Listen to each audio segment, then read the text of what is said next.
Marnami cinema first day first show ಜನಗಳ ಜೊತೆಗೆ ಕುತ್ಕೊಂಡು ನೋಡಿದ್ದೀರಾ, ನೀವು ಕೂಡ ಒಂದು ಪ್ರಮುಖವಾದ ಪಾತ್ರ ಮಾಡಿದ್ದೀರಾ.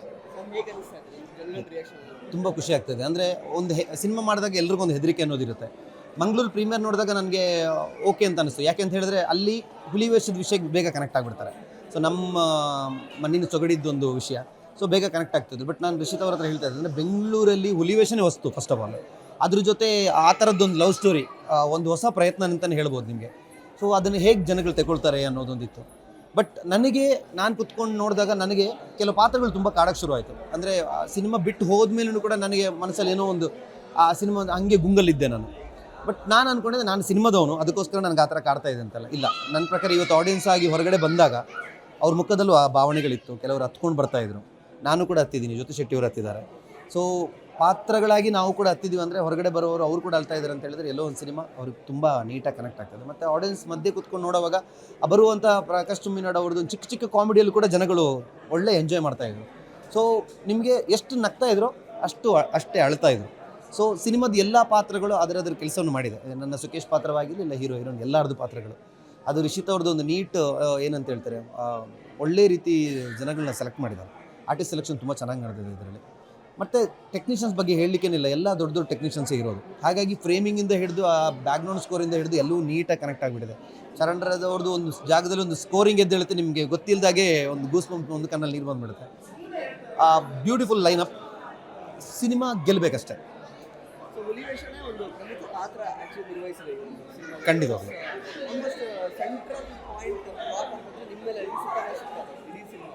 ಸೊ ಹೆಂಗಿತ್ತು ನಿಮಗೆ? ಅದು ಏನು ಹೇಳ್ತೀವಿ, ನಾನು ಅದೇ ಅವ್ರ ಹತ್ರ ಕೇಳ್ತಾ ಇದ್ದೆ. ಸೇಮ್ ಕಾಂತಾರದ್ದು ಗುರುವನಾಗಿ, ಅಂದರೆ ಅದರಲ್ಲಿ ಒಂದು ಟ್ವಿಸ್ಟ್ ಸಿಗುತ್ತೆ ನನ್ನ ಕ್ಯಾರೆಕ್ಟರ್ಗೆ. ಸೊ ಇದರಲ್ಲೂ ಅದೇ ರೀತಿ ಟ್ವಿಸ್ಟ್ ಸಿಕ್ಕಿದೆ. ಮತ್ತು ನನಗೆ ಖುಷಿ ಏನಂತ ಹೇಳಿದ್ರೆ, ನಾನೊಂದು ಯೋಚನೆ ಮಾಡ್ತಾ ಇದ್ದೆ, ಅಂದರೆ ಬರೀ ಡಿವೈನ್ ಆಗಿ ಆ ಒಂದು ಜನಗಳ ಮೆಂಟಾಲಿಟಿನಲ್ಲಿ ಆ ಥರನೇ ಇದ್ದೀನಿ ನಾನು. ಕೆಲವರು ಬಂದು ಅದನ್ನೇ ಹೇಳಿದ್ರು, ನೀವು ಹಂಗೆ ಮಾಡೋಕೆ ಹೋಗ್ಬೇಡಿ ಸರ್, ಇಂಥ ರೋಲೆಲ್ಲ ನಿಮ್ಮನ್ನು ಹಂಗೆ ನೋಡಿಬಿಟ್ಟಿದ್ದೀವಿ ಅಂತ. ಬಟ್ ಕಲಾವಿದನಾಗಿ ಎಲ್ಲ ಪಾತ್ರವನ್ನು ನಿರ್ವಹಿಸಬೇಕು ನಾವು. ನನಗೆ ತುಂಬ ಅಂದರೆ ಒಂದು ಸೆಲ್ಫ್ಲಿ ತುಂಬ ಖುಷಿ ಕೊಟ್ಟಿದೆ ಈ ಪಾತ್ರ. ಜನಗಳು ನೀಟಾಗಿ ಕನೆಕ್ಟ್ ಆಗ್ತಾ ಇದೆ. ನಂದು ಇಂಟ್ರೋ ಆಗಿರಲಿ, ಅದಾದಮೇಲೆ ನಾವು ಹೋಗ್ತಿರೋ ಒಂದು ಕ್ಯಾರೆಕ್ಟರ್ ಕೂಡ ಆಗಿರಲಿ, ತುಂಬ ಖುಷಿ ಕೊಟ್ಟಿದೆ. ಆಮೇಲೆ ಇದರಲ್ಲಿ ನಾನು ಅವರು ಯಾರೂ ಅಲ್ಲ, ಕಥೆನೇ ಒಂಥರ ದೊಡ್ಡ ಹೀರೋ ಥರ ಇದೆ ನನ್ನ ಪ್ರಕಾರ. ನಿಮ್ಗೆ ಎಂಡಲ್ಲಿ ಬರೀ ಪಾತ್ರಗಳು ನೆನಪುಳಿಯುತ್ತೆ. ಬೇರೆ ಸಿನಿಮಾದಲ್ಲೆಲ್ಲ ಹೀರೋ ಆಗಿ ಹೀರೋಯಿನ್ ಆಗಿಲ್ಲ, ಇದರಲ್ಲಿ ಬರೀ ಪಾತ್ರಗಳು ನೆನಪುಳಿಯುವಂಥದ್ದಿದೆ. ಇನ್ನು ಅದನ್ನೇ ಹೇಳೋದು, ಸಿನಿಮಾ ಕೊಟ್ಟಾಗಿದೆ ನಾವು ಇನ್ನು. ಸೊ ಕಲಾಭಿಮಾನಿಗಳು ಇನ್ನು ಆಶೀರ್ವಾದ ಕೊಡಬೇಕು ಈ ಸಿನಿಮಾಕ್ಕೆ.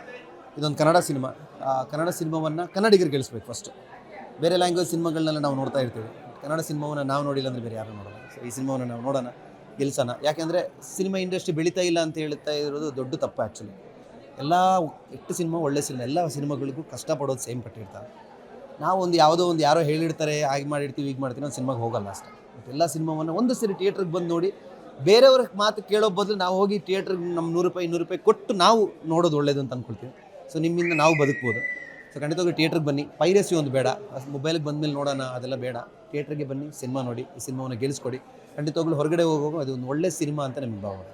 ಅಂದರೆ ಗುರುವ ಕ್ಯಾರೆಕ್ಟರ್ ಬೇರೆ ಥರನೇ ಇತ್ತು, ಇದು ಕಂಪ್ಲೀಟ್ಲಿ ಆಪೋಸಿಟ್ ಲೈಕ್ ಒಂದು ಶೇಡಲ್ಲಿ ಆ್ಯಕ್ಟ್ ಮಾಡಿದ್ದಾರೆ ಆ್ಯಕ್ಚುಲಿ. ಅಂದರೆ ಒಬ್ಬ ಆ್ಯಕ್ಟರ್ ಆಗಿ ಒಂದು ಬೇರೆ ಬೇರೆ ರೇಂಜ್ ಆಫ್ ಲೈಕ್ ಅಂದರೆ ಪರ್ಫಾರ್ಮೆನ್ಸ್ಗಳನ್ನು ತೋರಿಸ್ಕೊಡುವಂಥ ಒಂದು ಅವಕಾಶ ಇದೊಂದು. ಸೊ ಅದ್ರ ಜನ ಯಾವ ರೀತಿ ತಗೊಳ್ಬೋದು ಅನ್ನೋ ಒಂದು ಇದು. ಅದೇ ಕೆಲವರು ಈಗ ಇಷ್ಟೊಂದು 2-3 ದಿವಸದಲ್ಲಿ ಡ್ಯುವೆಲ್ ಇದೆ, ಅಂದರೆ ಕೆಲವರೆಲ್ಲ ಮಾಡಬಾರ್ದು ನೀನು ಆ ಥರ ಇದೆ.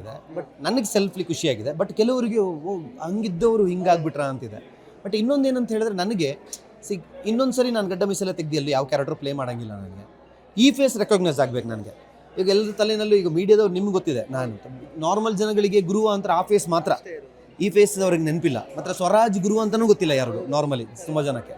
ಸೊ ಈ ಫೇಸ್ ರಿಜಿಸ್ಟರ್ ಆದರೆ ನನಗೆ ತುಂಬ ಖುಷಿ ಇದೆ. ಯಾಕಂದರೆ ಇನ್ಮೇಲೆ ನಾನು ಮಾಡ್ತಿರೋದು ಇದೇ ಫೇಸ್ ಅಲ್ವಾ. ಒಳ್ಳೆದಾಗಿ sir, all the best. Thank you so much. Sir first day first show ಮಾಡಿದ್ದೀರಾ, ಮಾರ್ನಮಿಯಲ್ಲಿ ಒಂದು ಪ್ರಮುಖ ವಿಲನ್ ಪಾತ್ರ ಮಾಡಿದ್ದೀರಾ. ಹೌದು. ಸೊ ಎಷ್ಟು ಖುಷಿ ಇದೆ, ಜನಗಳ ರಿಯಾಕ್ಷನ್ ನೋಡೋಕೆ ಹೇಗೆ ಅನಿಸುತ್ತೆ? ಅಫ್ಕೋರ್ಸ್ ಖುಷಿ ಅಂತೂ ಆಗ್ತದೆ. ಯಾಕಂದರೆ ಸಿನಿಮಾ ಗೆಲ್ಲುವಾಗ ಎಲ್ರಿಗೂ ಖುಷಿ ಆಗ್ತದೆ. ಅದಾದಮೇಲೆ ಈಗ ನಾನು ಎಲ್ಲನೂ ನೋಡಿದೆ ಸಿನಿಮಾ ಆಡಿಯನ್ಸ್. ನಿನ್ನೆನೂ ನೋಡಿದ್ದೆ, ನಿನ್ನೆ ಮಾತ್ರ ಸಿನಿಮಾ ನೋಡಲಿಲ್ಲ. ಬಟ್ ನಾವು ಬರೋಕ್ಕೆ ಸ್ವಲ್ಪ ಲೇಟ್ ಆಗಿದೆ, ಮಂಗಳೂರಿಂದ ಮತ್ತೆ ಹೊರಟದು. ಪ್ರೀಮಿಯರ್ ಶೋ ಆಗಿ ಹೊರಗೆ ಬರುವ ಜನರ ರೆಸ್ಪಾನ್ಸ್ ಉಂಟಲ್ಲ ನೋಡಿ, ತುಂಬ ಖುಷಿ ಆಯಿತು. ಎಲ್ಲರೂ ಬಂದು ನಮ್ಮ ಹತ್ರ ಮಾತಾಡ್ತಿದ್ರು. ಅದಾದಮೇಲೆ ಈಗ ನರ್ತಕಿಯಲ್ಲಿ ಫಸ್ಟ್ ಶೋ ಆಯಿತು, ಜನ ಫುಲ್ ಇದ್ದರು. ತುಂಬಾ ಲೈಕ್ ಮಾಡಿದ್ರು ಜನರು. ಇಂಟ್ರೋಲಲ್ಲೇ ಗೊತ್ತಾಯ್ತು ಅವ್ರದ್ದು ರೆಸ್ಪಾನ್ಸ್ ನೋಡುವಾಗ. ಮತ್ತು ಸಿನಿಮಾ ಮುಗಿದ ಮೇಲೆ ನಾವೆಲ್ಲರ ಹತ್ರ ಮಾತಾಡಿದ್ವಿ. ಇಮೋಷನಲಿ ಇನ್ನೂ ಇದ್ದಾರೆ ಅವರು ಆ ಹ್ಯಾಂಗ್ ಓವರಲ್ಲಿ. ಅಂದರೆ ಆ ಕತೆ ಅವ್ರಿಗೆ ಸ್ವಲ್ಪ ಕಾಡ್ತಾ ಇದೆ, ಯಾಕೆ ಈಗ ಆಯಿತು ಏನು ಅಂತ. ಬಟ್ ಯಾರು ನಾನು ಒಂದು ರಿಕ್ವೆಸ್ಟ್ ಮಾಡಿದ್ರೆ, ಯಾರು ನೋಡಿದವ್ರು ಯಾರಿಗೂ ಹೇಳಲಿಕ್ಕೆ ಹೋಗ್ಬೇಡಿ. ಬಟ್ ಸಿನಿಮಾ ಚೆನ್ನಾಗಿದೆ, ನೋಡ್ಬೋದು ಅಂತ ಎಲ್ರಿಗೆ ಹೇಳಿ.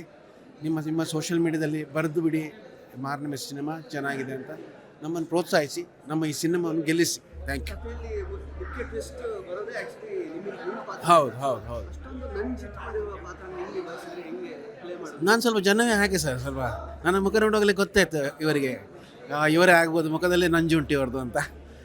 ಅಲ್ಲ ಜೋಕಿಂಗ್ ಸರ್. ನಾನು ಮತ್ತು ರಿಷಿ ಸರ್ ಮೊದಲೇ ಗೊತ್ತು, ಯಾಕಂದ್ರೆ ನಾವು ಒಂದು 2-3 ಸಿನಿಮಾ ಮಾಡಿದ್ವಿ, ಅವರು ಅಸೋಸಿಯೇಟ್ ಆಗಿದ್ದರು.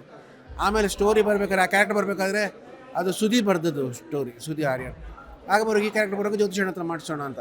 ಹಾಗೆ ಕ್ಯಾರೆಕ್ಟರ್ಗೆ ಜ್ಯೋತಿಷ್ ಅಂತಲೇ ಹೆಸರಿಟ್ಟು, ನನ್ನ ಹೆಸರು ಇಟ್ಟಿದ್ದಾರೆ ಜ್ಯೋತಿಷ್ ಶೆಟ್ಟಿ ಅಂತ. ಹಾಗೆ ಆ ಕ್ಯಾರೆಕ್ಟರ್ ಮಾಡಬೇಕಲ್ಲೇ ನನ್ನನ್ನು ತಲೆಯಲ್ಲಿ ಇಟ್ಕೊಂಡು ಮಾಡಿದ್ದಾರೆ. ಅದು ನನಗೆ ಸ್ವಲ್ಪ ಈಸಿ ಆಯಿತು, ಯಾಕಂದ್ರೆ ನನಗೆ ಹೇಗೆ ಬೇಕಾ ಹಾಗೆ ಮಾಡಿದೆ. ನಾನು ಬರೋ ಸ್ಟೈಲು, ನಿಂತು ಮಾತಾಡೋ ಸ್ಟೈಲ್ ಅದಕ್ಕೆ ತಕ್ಕ ಮಾಡಿದೆ. ಅದರ ಮೇಲೆ ನಮಗೆ ಟ್ರೈನಿಂಗ್ ಇತ್ತು, ವರ್ಕ್ಶಾಪ್ ಇಟ್ಟಿದ್ರು. ಮತ್ತು ನನಗೆ ಫಸ್ಟಿಂದ ಕ್ಯಾರೆಕ್ಟರ್ ಹೇಳಿಕೊಂಡು ಬಂದಿದ್ದಾರೆ ರಿಷಿ. ಅದು ನನ್ನನ್ನು ತುಂಬ ಟ್ರೈನ್ ಮಾಡಿ, ಹಾಗೆ ಹೇಳ್ಬೇಕು ಹೀಗೆ ಹೇಳ್ಬೇಕು ಅಂತ. ಅದು ನನಗೆ ತುಂಬ ಈಸಿ ಆಯಿತು ಆ ಸಿನಿಮಾ.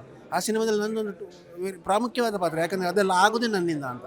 ಅದರಿಂದ ತುಂಬ ತುಂಬ ಸಂತೋಷ ಇದೆ. ಸಕ್ಸಸ್ ಆಗಿದೆ, ಸಿನಿಮಾ ಸಕ್ಸಸ್ ಆಗಿದೆ, ನನ್ನ ಕ್ಯಾರೆಕ್ಟರ್ ಸಕ್ಸಸ್ ಆಗಿದೆ. Thank you so much. So ಜನಗಳಿಗೆ ಏನು ಹೇಳಕ್ಕೆ ಇಷ್ಟಪಡ್ತಾರೆ? ಇನ್ನೂ ಫಸ್ಟ್ ಶೋ ಆಗಿದೆ ಅಷ್ಟೇ. ಹೌದು, ತುಂಬ ಜನ ನೋಡಲಿಕ್ಕೆ ಉಂಟು. ಯಾಕಂದರೆ ತುಂಬ ಜನ ಕಾಯ್ತಾ ಇದ್ರು. ಫಸ್ಟ್ ನವಂಬರಲ್ಲಿ ರಿಲೀಸ್ ಆಗಬೇಕಿತ್ತು, ಏನೋ ಕಾರಣಾಂತರದಿಂದ ಅದು ಪೋಸ್ಟ್ಪೋನ್ ಆಯಿತು. ನಾವೆಲ್ಲ ಡ್ರಾಪ್ ಆಗಿದೆ ಅಂದ್ಕೊಂಡ್ವಿ. ಸ್ವಲ್ಪ ವಿ ಲಾಸ್ಟ್ ಹೋಪ್, ಅಯ್ಯೋ ಯಾಕೆ ಹೀಗಾಯಿತು ಅಂತ.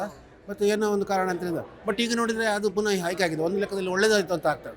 ಯಾಕಂದರೆ ಜನರಿಗೆ ಅದು ಕಾತರ, always waiting is more sweeter ಅನ್ನೋ ಹಾಗೆ ಎಲ್ಲ ವೇಟ್ ಮಾಡಿ ಈಗ ಎಲ್ಲರೂ ಜನ ನೋಡ್ಲಿಕ್ಕೆ ಕಾಯ್ತಾ ಇದ್ದಾರೆ. ಸಿನಿಮಾನೂ ಸಕ್ಸಸ್ ಆಗಿದೆ, ಸಿನಿಮಾನೂ ಚೆನ್ನಾಗಿದೆ.